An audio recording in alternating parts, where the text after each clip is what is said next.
Hello everyone. Last lecture में हम लोगों ने डेफिनेट इंटीग्रल के कुछ प्रॉपर्टीज़ को डील किया था। देखिए, आज के लेक्चर में हम वापस कुछ प्रॉपर्टीज़ को डील करेंगे, बट ये जो प्रॉपर्टीज़ हैं ये सिर्फ और सिर्फ पीरियोडिक फंक्शन के केस में ही एप्लीकेबल होंगी। तो देखिए, इस बात को मैं सबसे पहले मेंशन कर देता हूँ। If f(x) is a periodic function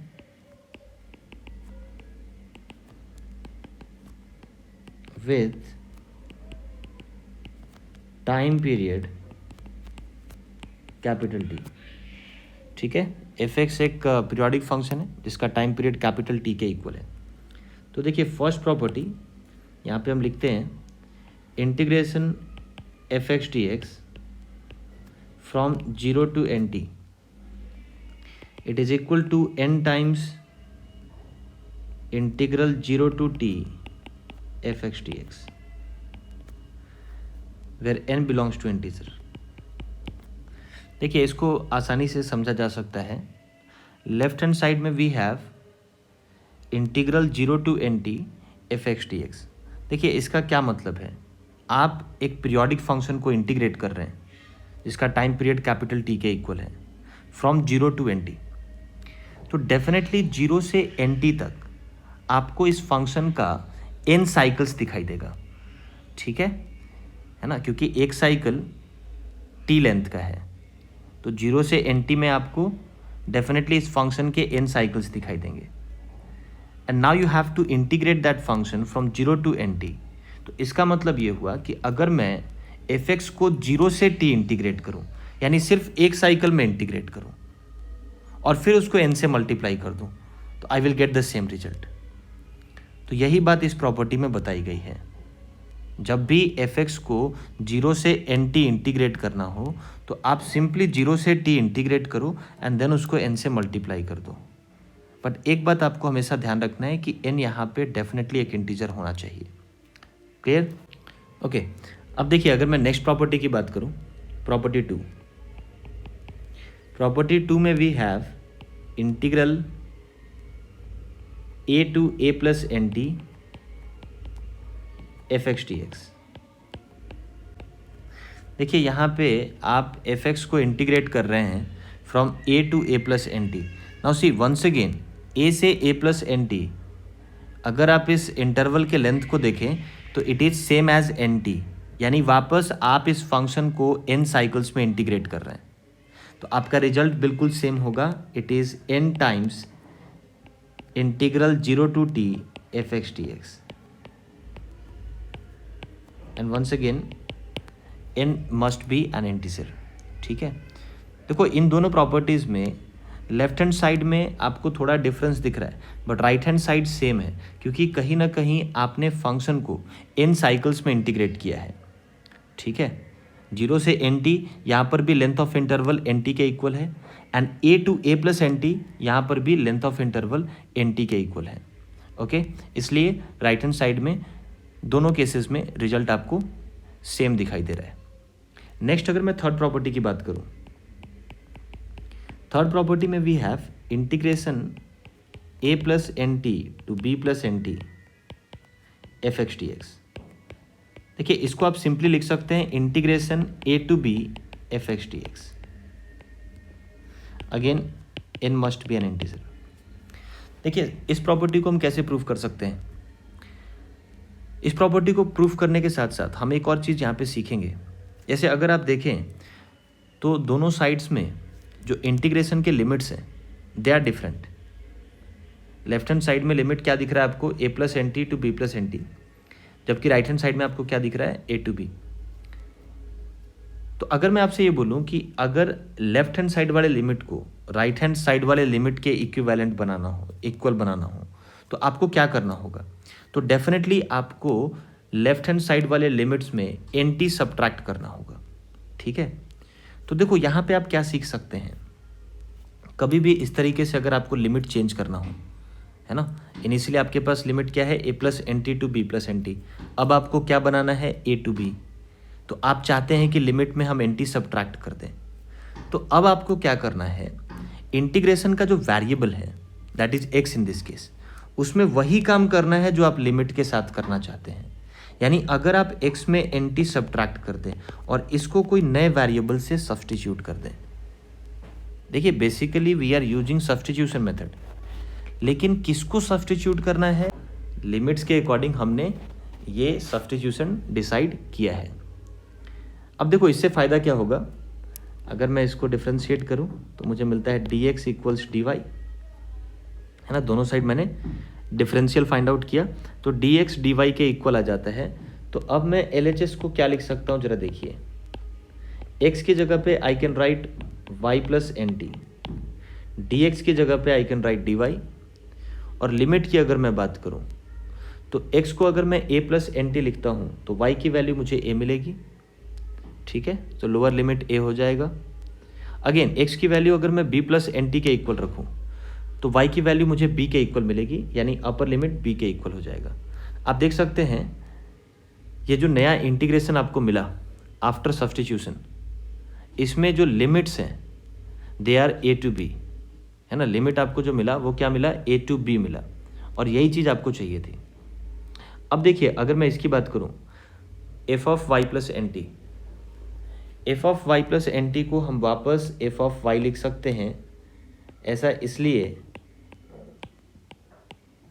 क्योंकि f x function f basically एक पीरियोडिक फंक्शन है जिसका टाइम पीरियड टी के इक्वल है, which means f of x plus t must be equals to f x.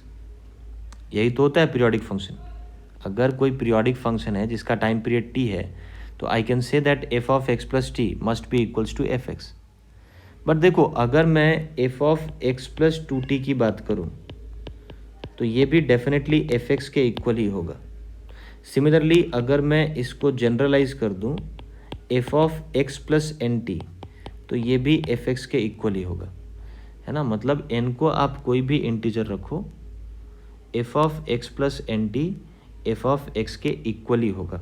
तो यहाँ पे उसी लॉजिक से f of y plus n t को हम एफ ऑफ वाई के इक्वल लिख सकते हैं। एंड देन यूजिंग प्रॉपर्टी 1 जो हमने पहले पढ़ा हुआ है, अगर मैं वेरिएबल चेंज कर दूं y की जगह x लेके आ जाऊं तो इससे इंटीग्रेशन को कोई फ़र्क नहीं पड़ता।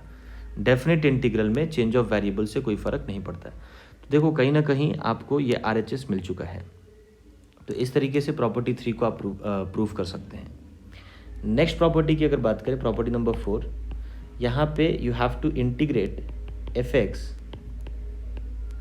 From m t to n T.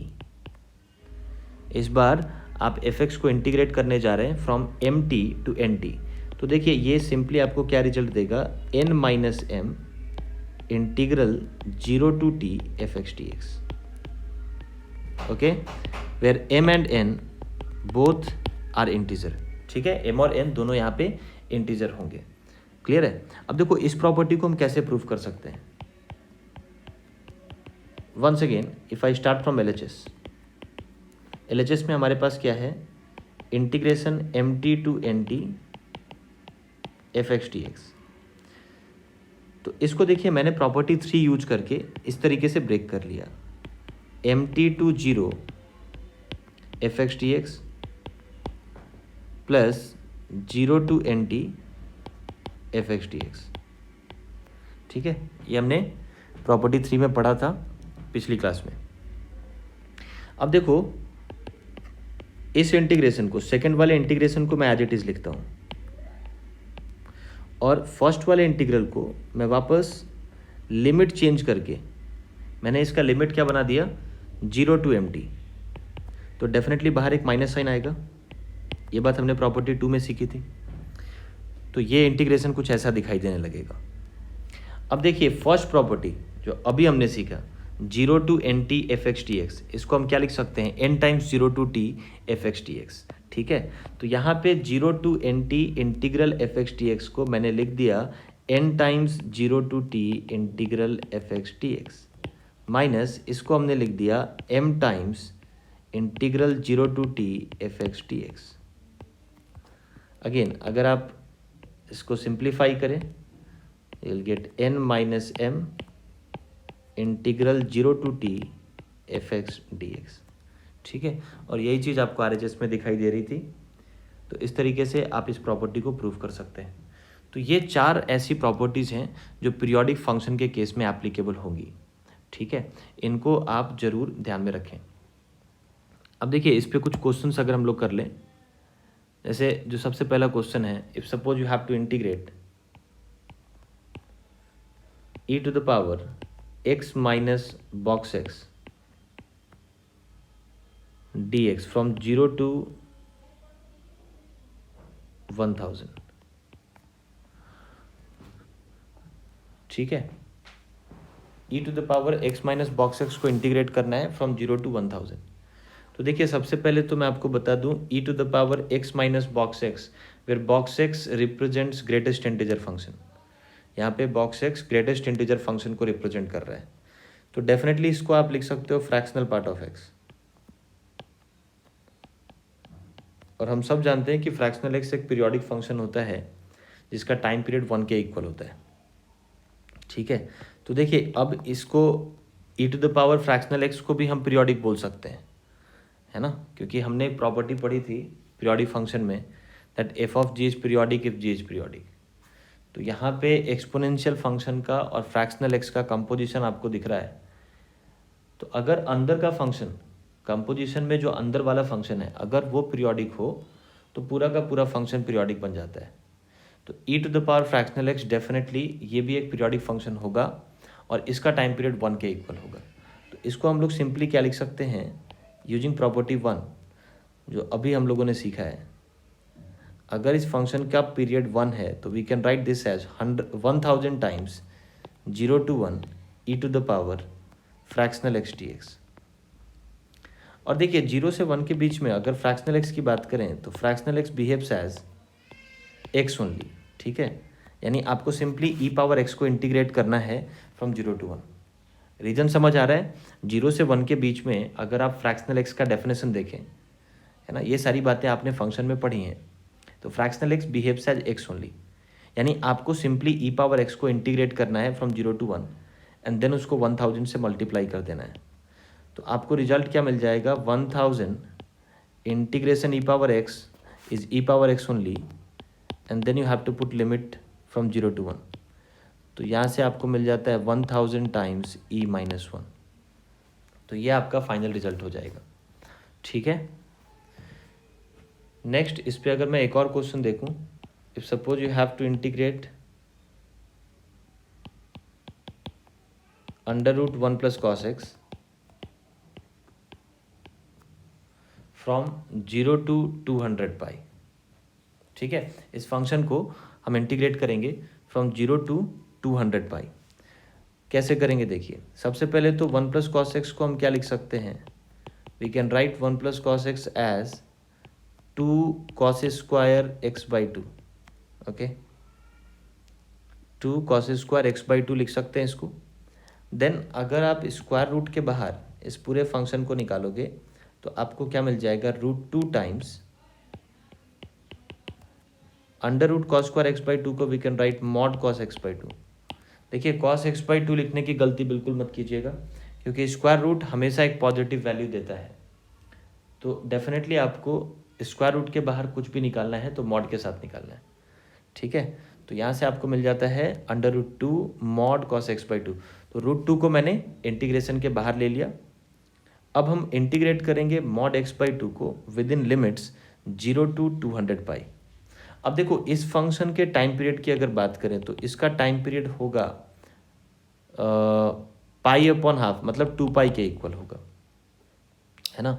ये भी प्रॉपर्टी हमने पीरियोडिक फंक्शन के केस में पढ़ी थी कि किसी भी फंक्शन का अगर टाइम पीरियड t है, एफ एक्स का टाइम पीरियड अगर कैपिटल T है तो एफ ऑफ ए एक्स का टाइम पीरियड क्या होता है, t अपॉन ए। तो मॉड कॉस एक्स का टाइम पीरियड आपको पता है कि पाई के इक्वल होगा, तो मॉड कॉस एक्स बाई 2 का टाइम पीरियड क्या होगा, अब x की जगह x बाई 2 है, ठीक है, यानी a की वैल्यू हाफ है। तो अगर आप पाई को हाफ से डिवाइड करेंगे यू विल गेट 2 पाई। तो मॉड कॉस एक्स बाई 2 का टाइम पीरियड क्या हो जाएगा, 2 पाई हो जाएगा। तो आप इसको सीधा क्या लिख सकते हैं, √2 into 100 times 0 to 2 pi mod cos x by 2 dx। क्योंकि 2 पाई इसका टाइम पीरियड है, तो 0 से 200 पाई, 200 पाई को आप देख सकते हैं as 100 into 2 pi. And once again by using property 1, ये जो पीरियोडिक फंक्शन के लिए हमने पढ़ा, हम 100 को बाहर मल्टीप्लाई कर देंगे और इंटीग्रेशन 0 से 2 पाई के बीच में करेंगे। ठीक है, तो 0 से 2 पाई के बीच में मॉड कॉस एक्स बाई 2 को कैसे इंटीग्रेट करेंगे? देखिए वंस अगेन यहाँ पे वापस आपको प्रॉपर्टी यूज करनी है, और मॉड को ओपन करने के लिए इस इंटीग्रल को ब्रेक करना होगा। कैसे ब्रेक करना होगा जरा देखिए, 0 से पाई के बीच में एंड देन पाई से 2 पाई के बीच में। देखिए ऐसा हम क्यों कर रहे हैं, 0 से पाई के बीच में जब आप x को वैरी कराओगे तो x बाई 2 कहाँ से कहाँ वैरी करेगा, 0 से पाई बाई 2 वैरी करेगा। ठीक है, x को आपने वैरी कराया फ्रॉम 0 टू पाई, तो x बाई 2 का वेरिएशन 0 से पाई बाई 2 होगा, और 0 से पाई बाई 2 में कॉस पॉजिटिव होता है। ठीक है, तो कॉस x बाई 2 पॉजिटिव होगा और mod as it is open होगा। वहीं अगर मैं नेक्स्ट इंटरवल की बात करूँ पाई से 2 पाई, तो x जब पाई से 2 पाई वैरी करेगा तो x बाई 2 की वैल्यू पाई बाई 2 से पाई वैरी करेगी। ठीक है, और पाई बाई 2 से पाई सेकेंड क्वाड्रेंट बेसिकली, तो पाई बाई 2 से पाई के बीच में जब कॉस ऑपरेट होगा तो वो डेफिनेटली नेगेटिव वैल्यूज देगा। तो इस इंटरवल में मॉड माइनस साइन के साथ ओपन होगा and you will be getting minus cos x by 2 d x. ठीक है, तो अब we can integrate cos x by 2 and then we have to put the limits accordingly. तो सबसे पहले अगर मैं कॉस एक्स बाई 2 को इंटीग्रेट करूँ तो यहाँ से मुझे मिल जाता है 2 sine x by 2 and limits put करेंगे 0 टू पाई, माइनस यहाँ पर भी अगेन इंटीग्रेशन तो सेम ही होगा क्योंकि फंक्शन सेम है, बस माइनस का फ़र्क है तो माइनस हमने बाहर रख लिया, और लिमिट का भी डिफरेंस है। इस बार लिमिट आपको पुट करना है पाई से 2 पाई। तो यहाँ से आप देख लीजिए रिजल्ट आपको क्या मिलता है, 100√2। यहाँ पे जब x की जगह पाई रखोगे तो 2 साइन पाई बाई 2 2 के इक्वल होगा, माइनस 0 रखोगे 0 बन जाएगा, तो 2 माइनस 0 माइनस, अब यहाँ से क्या मिल रहा है, x को 2 पाई रखेंगे तो 2 पाई अपॉन 2 पाई हो जाएगा, साइन पाई 0 हो जाएगा, माइनस x को जब पाई रखेंगे तो 2 sine pi by 2 will become 2, यानी 0 माइनस 2, ये मिल जाता है आपको। तो after simplification you will be getting 400√2, ये आपका फाइनल आंसर हो जाएगा। ठीक है, तो इस तरीके से आप इन प्रॉपर्टीज़ को यूज कर सकते हैं।